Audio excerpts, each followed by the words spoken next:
The last message my grandmother ever sent me wasn't a goodbye. It was a code. 3 words that looked like nonsense to anyone else. But the second I read them, I knew 2 things instantly. She was in danger. And everything my parents had told me about myself for 15 years was a lie. The message said, "Water the orchids." We didn't own a single orchid. My name is Elena. And for 15 years I was the invisible one in my own house. Not hated. Hated would have meant they noticed me. I was something worse than hated. I was useless. That was the word my father used. Not in anger, not yelling. He'd say it the way you'd mention the weather. "Elena, move. You're useless. Don't bother asking her. She's useless." It became my name before my name. My younger brother Daniel was the sun the whole house orbited. Every trophy he won got framed. Every cold I caught got ignored. When he made the honor roll, we went out for dinner. When I made it the same year, my mother said, "Don't compare yourself to your brother. It's embarrassing. Stay with me, because in about 10 minutes I'm going to tell you what those 3 words about the orchids actually meant. And why." When I finally decoded them, my mother dropped to the kitchen floor and couldn't get back up. But first you have to understand how deep the lie went, or the ending won't break your heart the way it broke mine. If you've ever felt invisible in a room full of people who were supposed to love you, type the word invisible in the comments right now.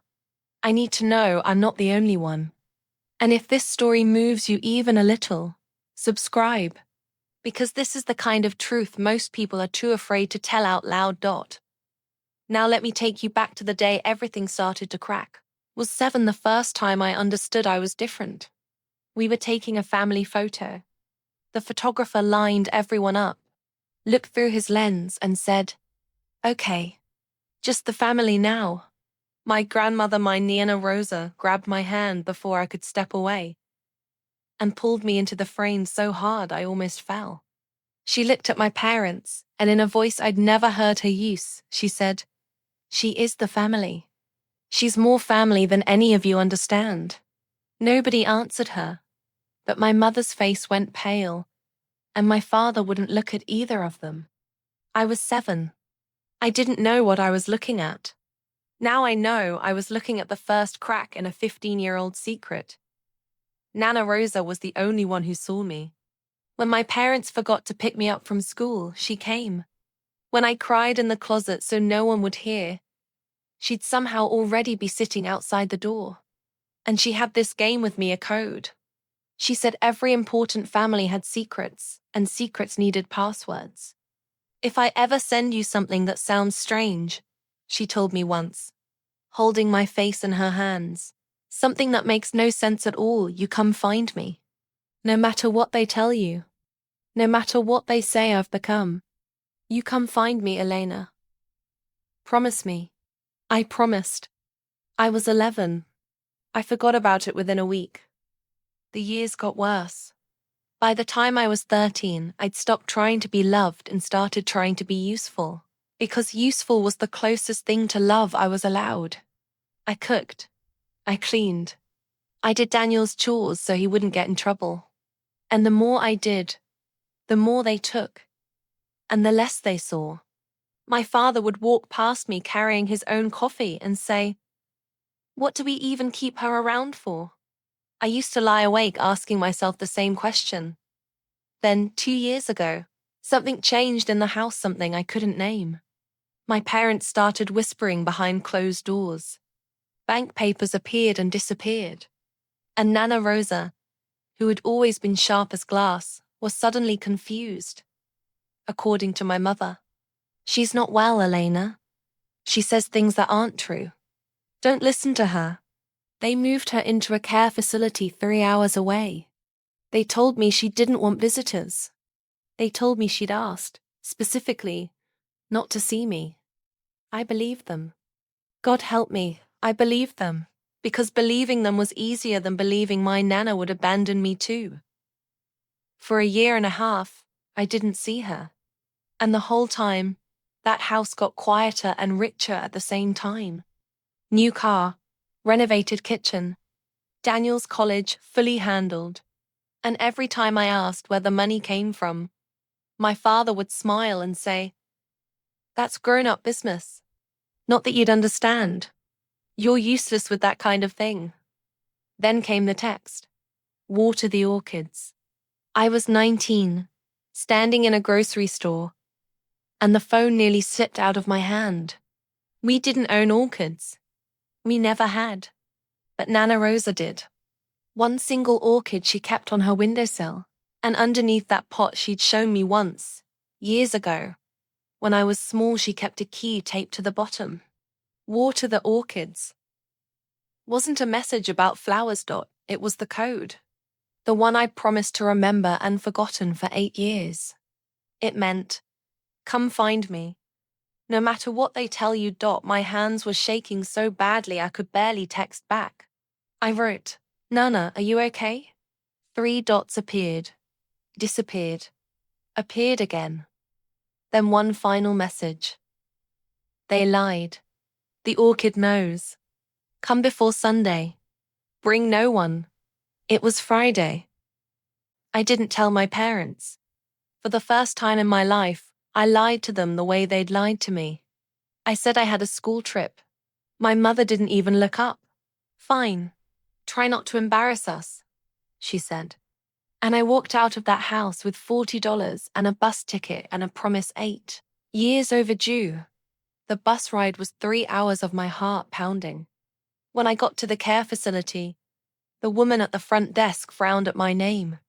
"Rosa's been asking for an Elena for over a year," she said quietly. "Every single day." Her family said Elena refused to come.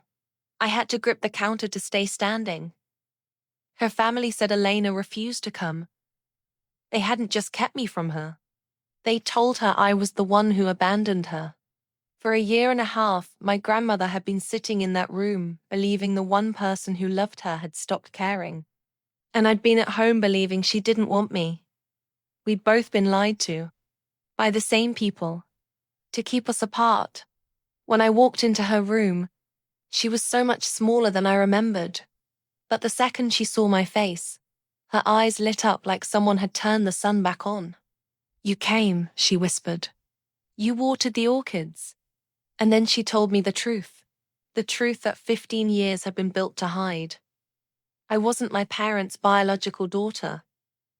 When I was a baby, my mother's younger sister, my real mother, died. Car accident. She'd had me out of wedlock, alone, with nothing. And in her will, she left everything she had to me.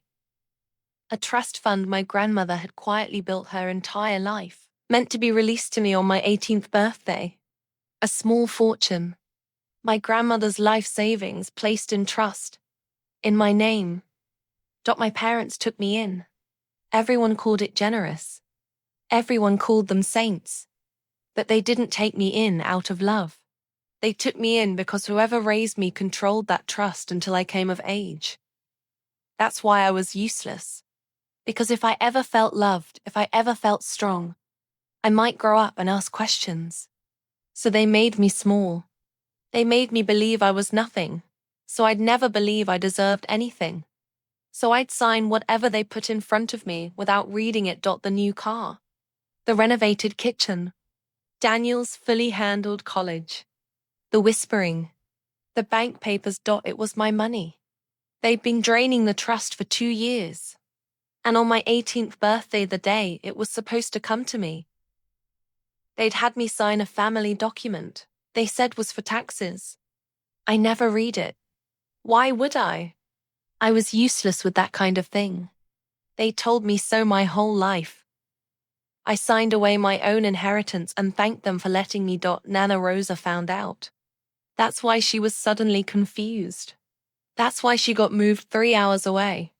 That's why they cut the cord between us. She was the only witness. The only one who knew the truth and couldn't be controlled. So they buried her, quietly, in a place she couldn't escape, and they poisoned the only relationship that could have saved me. She'd been trying to reach me for a year and a half. They intercepted everything. Until a new night nurse.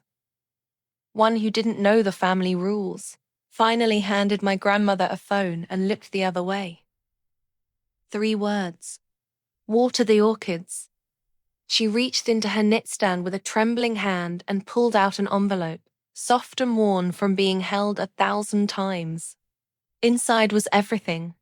Copies of the original trust, my real mother's will, my birth records, and a letter in my real mother's handwriting, written to me before she died. It said, "To my Elena, you will be raised by people I have to trust, because I have no other choice. But I need you to know one thing above everything else. You were not a mistake. You were the one thing I did right. Whatever they tell you about who you are, they are wrong. You are wanted. You have always been wanted. You were not a mistake." 15 years of being called useless, and the truth was sitting in an envelope the whole time, guarded by the one person they couldn't break. I took everything to Elena the following week. The trust was traceable.